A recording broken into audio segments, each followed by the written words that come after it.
అంబటే మాట్లాడడానికి రెడీ అయినా? నమస్తే. ఏందంబటో అట్టా నమస్కారాలు పెడుతున్నావు? అధికారం పోవడంతో నీకు సంస్కారంతో పాటు నమస్కారాలు కూడా వచ్చాయిగా. సర్లే, ఇంతకీ నాగబాబు మీ అక్రమాలు బయటికి తీసి బెండు తీస్తామని చెప్పాడుగా, దాని గురించి ఏం చెప్తావు? తప్పేం లేదు.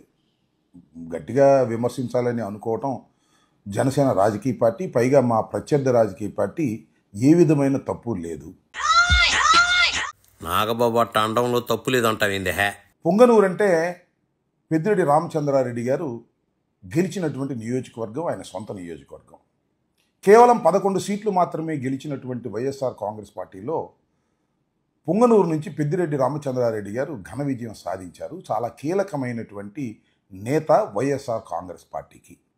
బహుశా జనసేన రాజకీయ పార్టీ పెద్దిరెడ్డి రామచంద్రారెడ్డి గారిని ఘాటుగా విమర్శించాలనే ఉద్దేశంతో ఈ బహిరంగ సభ నిర్వహించారని నేను భావిస్తున్నాను. పెద్దిరెడ్డిని తిట్టాలంటే వాళ్ళు ప్రెస్ మీట్ పెడతారు కానీ అంత ఖర్చుతో పెద్ద సభ పెట్టి ఎందుకు తిడతారో? వాళ్ళ పార్టీ పటిష్టత కోసం అట్టా పెట్టుకున్నారులే. దానికి ప్రత్యేకంగా నాగబాబు గారిని ఆహ్వానించారు. మన ఉప ముఖ్యమంత్రి గారి సోదరుడు, ఆయన కూడా వచ్చాడు, ఆ సభలో పాల్గొన్నారు. ఆయన కూడా ఉపన్యసించాడు. అయితే ఇక్కడ గమనించవలసినటువంటి అంశం ఏమిటంటే, ఆయన ఉపన్యాస ధోరణి మాత్రమే కించిత్ ప్రమాదకరంగా ఉందనే విషయాన్ని నేను చెప్పాలనే ఉద్దేశంతో మీ ముందుకు వచ్చాను. కొంపదీసి నాగబాబు మాటల్లో మీకు ప్రమాదకర గంటికలేమన్నా కనిపించి వణికిపోయావా ఏందంబటే? చూశారు కదా, ఎంత అహంకారపూరితమైనటువంటి మాటలు నాగబాబు గారు మాట్లాడుతున్నారు. అహంకారంతో బాబు భార్యను కూడా మీరు తిట్టి వాళ్ళనంటారేంది?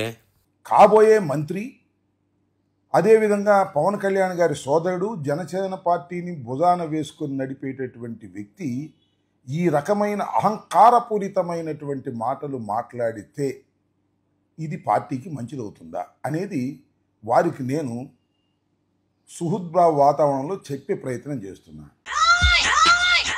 వాళ్ళ పార్టీకి ఏది మంచిదో ఏది చెడ్డదో వాళ్ళకి తెలుసులే, నువ్వు రెస్ట్ తీసుకో. ఏంటంటే అహంకారపూరితంగా చాలామంది మాట్లాడారు. మాట్లాడిన మాటలన్నీ మనకు వినిపిస్తూనే ఉన్నాయి. చాలా సందర్భాల్లో వాళ్ళు రాజకీయాల్లో ఏ స్థాయికి వెళ్ళారో ఒకసారి ఆలోచించుకోవాలి, ఆత్మవిమర్శ చేసుకోవాలని నేను చెప్పదలుచుకున్నాను. అవునంబటే, నువ్వు చెప్పింది నిజంగా. అహంకారంగా మాట్లాడిన గుడివాడ నాని, వంశీలు ఇప్పుడు ఏ స్థితిలో ఉన్నారో అందరూ చూస్తున్నా.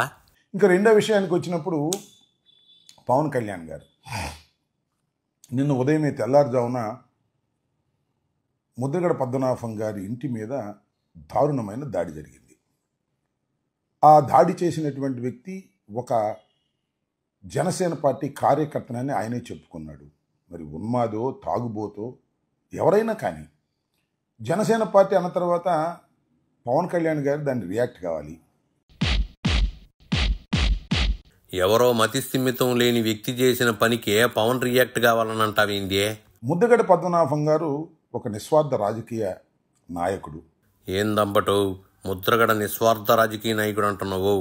ఆయన బాబు పాలనప్పుడే ఎందుకు ప్రశ్నిస్తాడో, జగన్ పాలించే టైంలో ఎందుకు గమ్మున ఉంటాడనేది ఎవరికి అర్థం కాదులే. కాపు కులంలో ఆయన ప్రముఖుడే కాకుండా కాపు కులానికి మేలు చేయాలని ఉద్యమాలు నడిపినటువంటి వ్యక్తి. ముద్రగడ తన ఉద్యమాలతో ఏం చేశాడో కూర్చుంత చెప్పంబటే. మీరు చాలా సందర్భాల్లో మౌనంగా ఉంటున్నారు. ఇది మంచిది కాదు. ఎందుకు చెప్తున్నానంటే, ముద్రగడ పద్మనాభం గారి ఇంటి మీద దాడి జరిగినప్పుడు మౌనంగా ఉండే ప్రయత్నం చేస్తున్నారు. అలాగే అల్లు అర్జున్ అరెస్ట్ చేసినప్పుడు మౌనంగా ఉండే ప్రయత్నం చేశారు. అలాగే మాధవి లత అని ఒక సినిమా ఆర్టిస్ట్, హీరోయిన్, ఆమె మీద జేసీ ప్రభాకర్ రెడ్డి తీవ్రంగా విమర్శలు చేసినప్పుడు, అగ్లీగా విమర్శలు చేసినప్పుడు కనీసం ఖండించేటటువంటి ప్రయత్నం కూడా మీరు చేయటం లేదు. పవన్ని అనవసర విషయాల మీద స్పందించాలని చెప్తావేంది?